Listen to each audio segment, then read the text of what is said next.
I am present, member, sorry, oh my gosh. Sorry, busy week of work.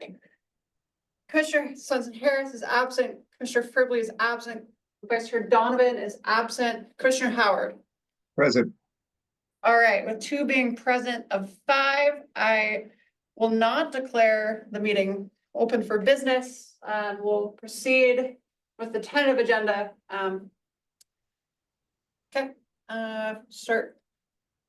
Commissioner Howard, do you have anything else to add to the agenda tentatively? Not at this time. All right. Any public comment? I actually have not had time to look. Check, there is no public comment. All right, thank you. No audience in any regard. There are no historic land use applications. Is that still correct, Tom? All right. Any in the pipeline we should be aware of? None that I'm aware of, so no. All right, cool. All right. I'm not aware of any educational opportunities. Tom, Commissioner Howard, No. And go quickly to our 5 o'clock section. And so phase 2 of the Washburn, Tom, where's that? On your Yes, end? Washburn, we had a contract Oh, that is good. currently being executed, but Great. there's. The last Great. page shows the phasing of what they're doing. They came in at just under $10,000. So we don't need to do any other bid work or take other bids. They have the contract. I believe the ball is in their court currently to be signing it with our contract analyst. And yeah, I gave it a once over. Look through stuff really quickly. And it seems like their timeline's gonna hit what we need for grant reporting and all of that. Perfect. So I'm happy with it. Speaking of grant reporting, have we heard anything from SHPO in terms of grant unfreezing? Yeah, so I mean, Freezing. nothing's happening right now. Okay. Money is available and I think it was mid-January or the end of January, I made a progress report update. Okay, so we are current. All right. The only thing that I'm gonna read into the record from here, I think, is cost. Reading the record, so to speak.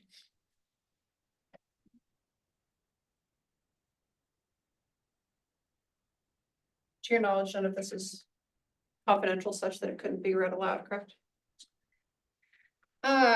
So I'm gonna read out the task list for the reconnaissance survey. Commissioner Howard, give me a minute here. Task 1 is management and coordination. Task 2 is background research. Task 3 is field work. Which will include all of the resurvey of the primary significant structures. And approximately 150, or sorry, there are approximately 150 that have been designated primary significant structures. And then task 4 will be reporting.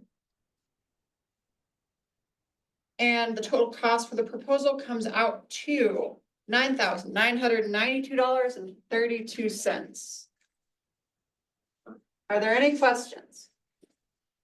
Beautiful. All right, seeing none. I will add. Okay. Just like with phase 1 in the contract, we have been requested to provide notice to the community, just that there will be work going on.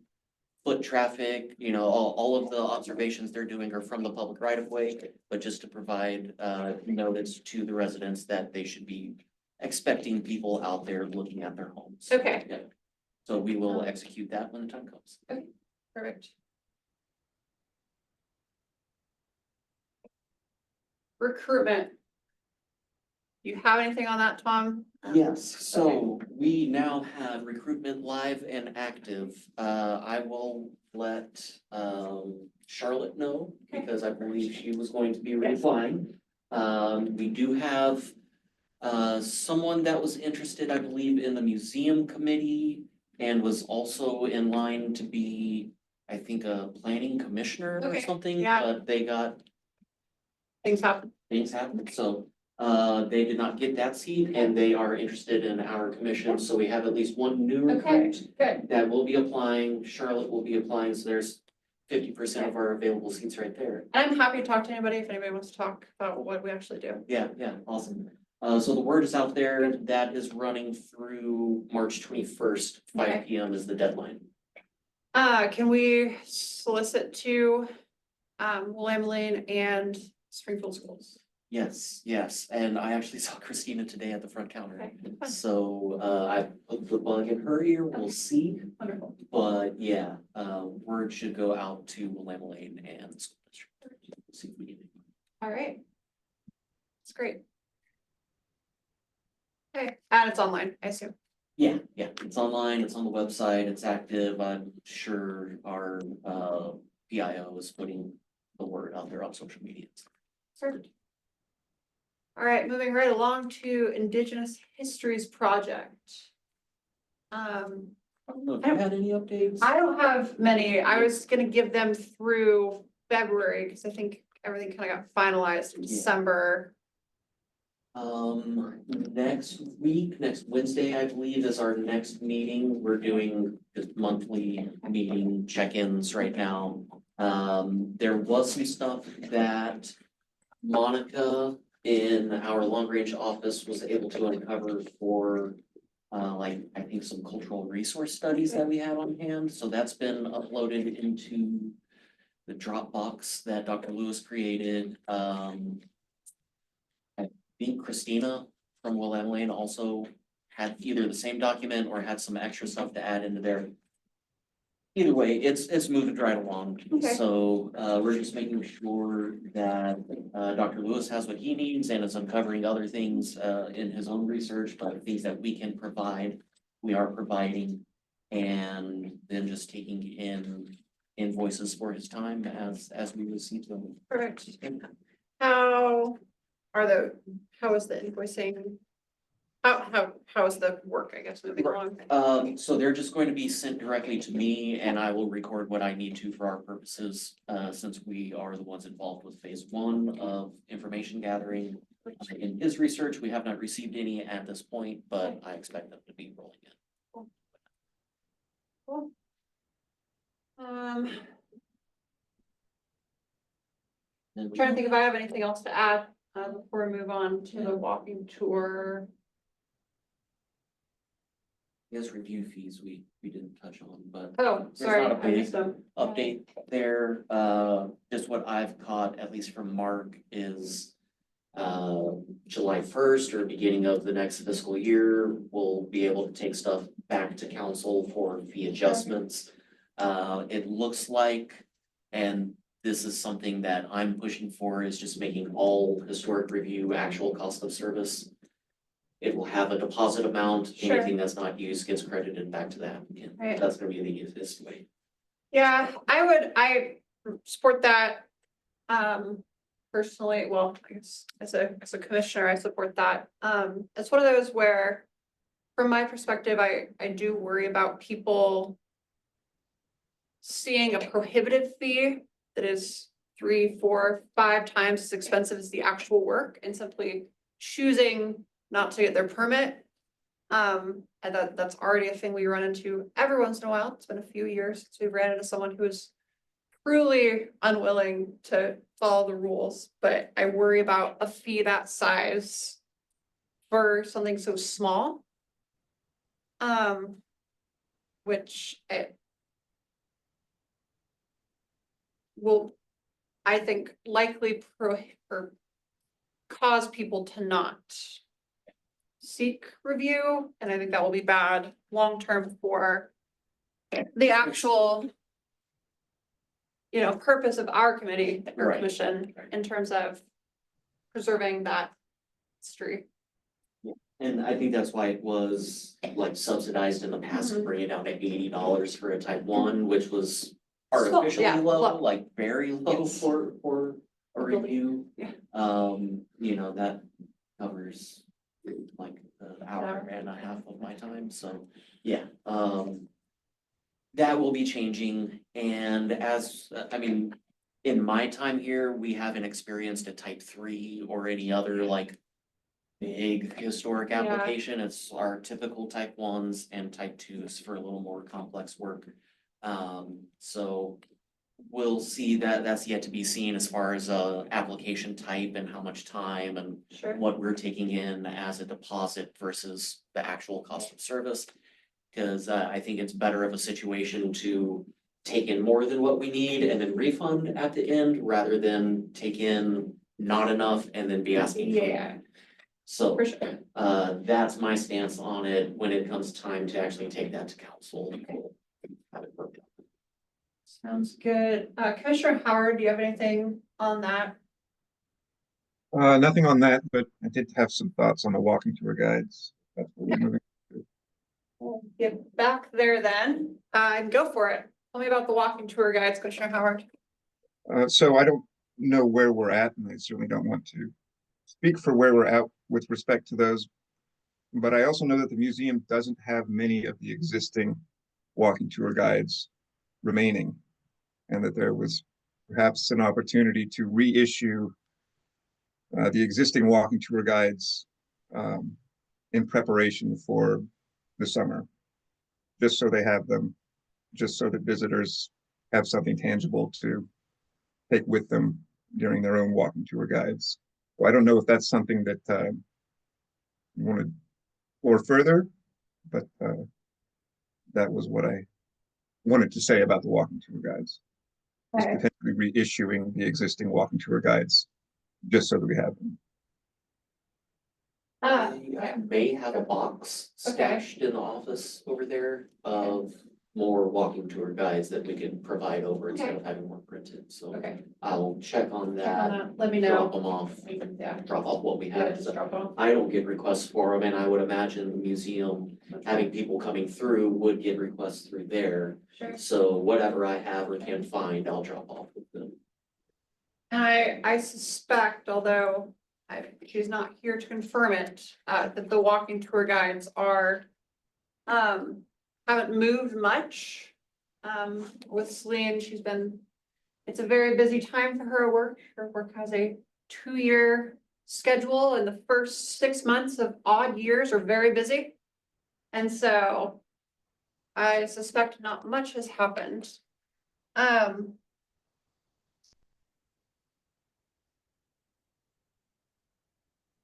It's been so long that my memory is a bit hazy on what exactly we still had to do, other than defining some terms that were in the guides. But I'm hoping in about 13 minutes, she'll at least hop on so we can approve the agenda and then vote to support the at cost fees for the historic review. But yeah, it sounds like hopefully we have some. If we don't, Commissioner Howard, do you know when the busiest time? I imagine, March is not a particularly busy time for the walking tour, given our weather. No, so the actual walking tour that starts at the museum is officially led is over the summer. At least it has been in the past. I don't know what the museum's plans are this year, but I would assume that that's something that they will be doing this year, and we'd be interested in help, and would certainly be interested in any new walking tour guides that we have in conjunction with that event. Okay, so we could wait, we'll see if we have some in the office. If we don't, we can figure out what to do, hopefully at the next meeting. Have some folks have a discussion about money in the budget or not. And Well, I'm going to ask Maddie and see exactly what she needs. If she doesn't Sure. need anything, great. We'll just give her what we have. Sounds good. Oregon Main Street program. I don't have an update on that, I don't think. Let me look. Make sure.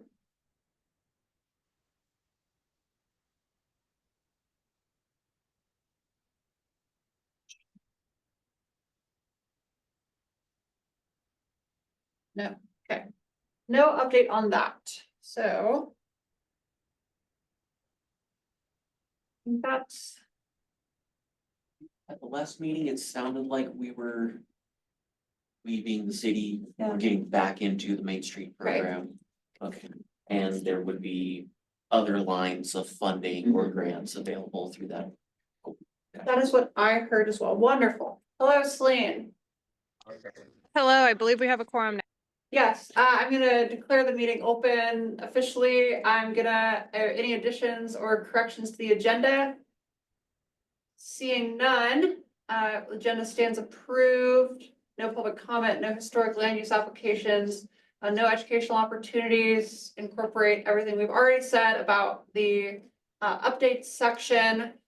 Celine, you missed it, but we believe that it would be best to have an at cost fees for basic historic or for all historic land use applications, I think is what is what we're thinking. Celine, do you have any thoughts on that?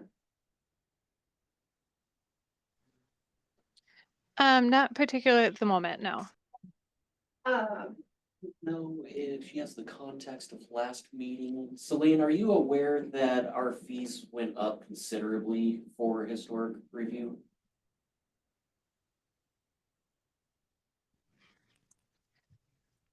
Sorry, could you say that again? Are you aware that the historic review fees have gone up considerably?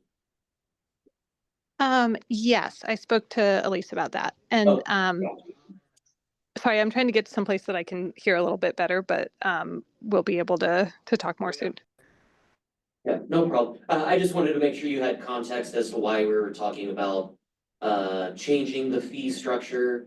You know, it went through a analysis through PSU, and due to the averaging of costs and stuff like that, it was recommended that the historic fees go up, because in the past they were held artificially low, basically subsidized by the city to make them cheap enough to not steer away people from actually filing the permit and review process. And in that, the type 1 went up from $80 to, I believe it's $2,200 now. So that we've obviously already gotten quite a bit of pushback on that. And we have discussed internally, as far as the city staff, taking that in July, at the turn of the fiscal year, back to council to request that actual cost of service is instated for all review types of historic applications. That seems to make the most sense. We would collect a deposit and then base our time off of that deposit amount. So that's where we're at. That's what we're thinking might be the best case scenario. So that's kind of what led up to all of this.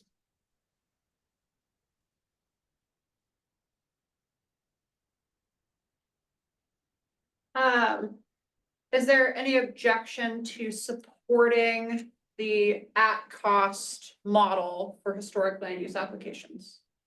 Or historic review applications? All right, seeing none, the Historic Commission officially is gonna support that concept.